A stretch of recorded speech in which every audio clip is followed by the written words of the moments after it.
हैं दिन भर चुगली करती रहती हैं, दिन भर पंचायत करती रहती हैं, ये तुम पाप ही तो कर रही हो, ये पाप ही है।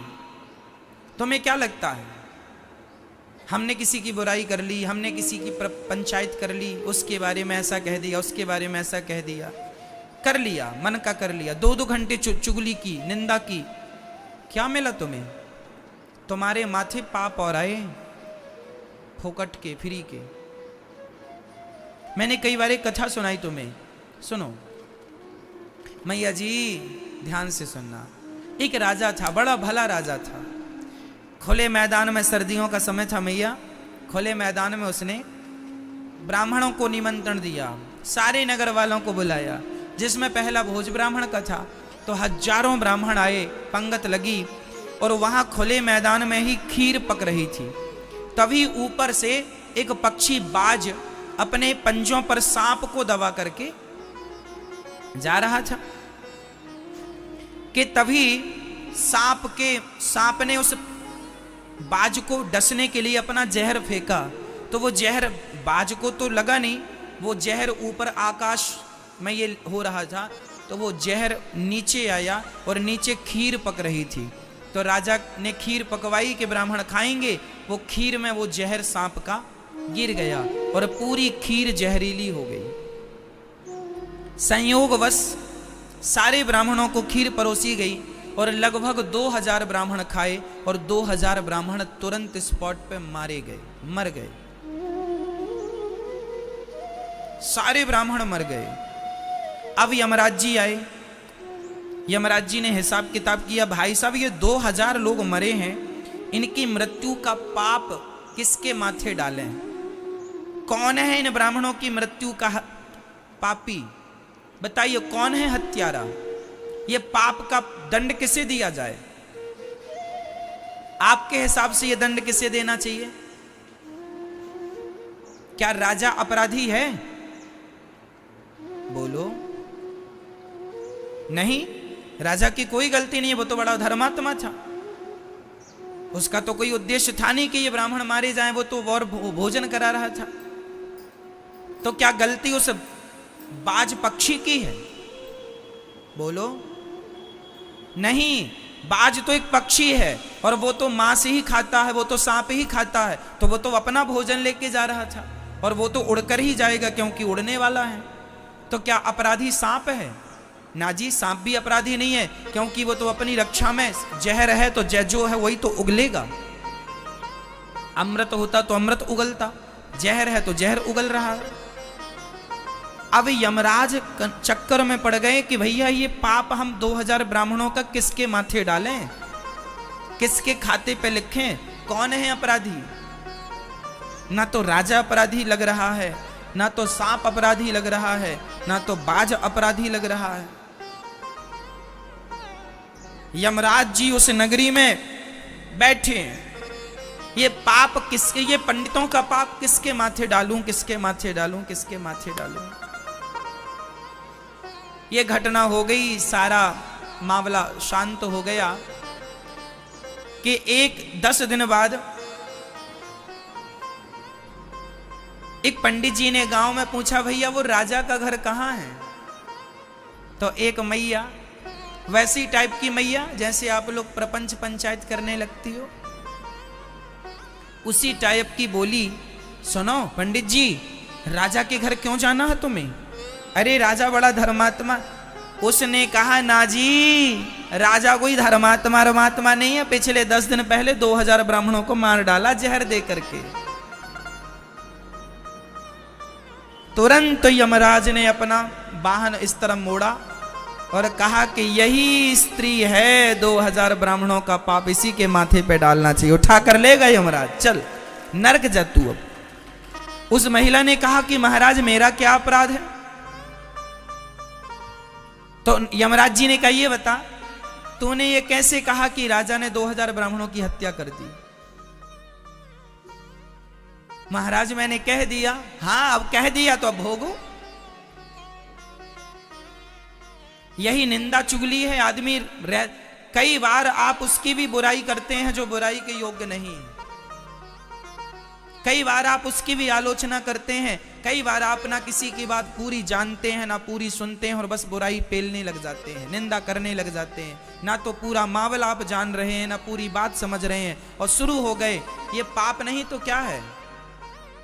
बिना तुमने जाने उस राजा को तुमने अपराधी कह दिया तो अपराधी तुम हो, क्योंकि तुम एक निरपराध को अपराधी बना रहे हो।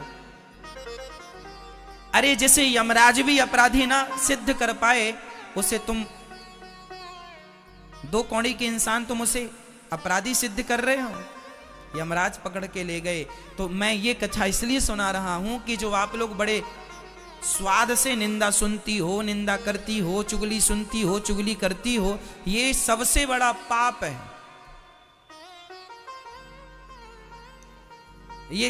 ये बैठे ठाणे आपसे क्या हो रहा है? अच्छा खासा पाप हो रहा है। इसलिए गुण दोष दृशिर दोषा शास्त्रों में स्पष्ट लिखा है। ना हमें किसी के गुणों को देखना है ना किसी के दोषों को देखना है। गुण देखना है तो सिर्फ भगवान के, और दोष देखने हैं तो केवल अपने। मेरे से बुरा कोई नहीं है, बुरा जो देखन मैं चला, बुरा न मिलिया कोई, जो दिल खोजा आपुना, हमसे बुरा ना। हम ही सबसे बुरे थे पर हम दूसरों को कहते रहे तुम बुरे हो, तुम बुरे हो, तुम बुरे हो। आजकल तो देखने वाले हंस में भी कमी देख लेते हैं।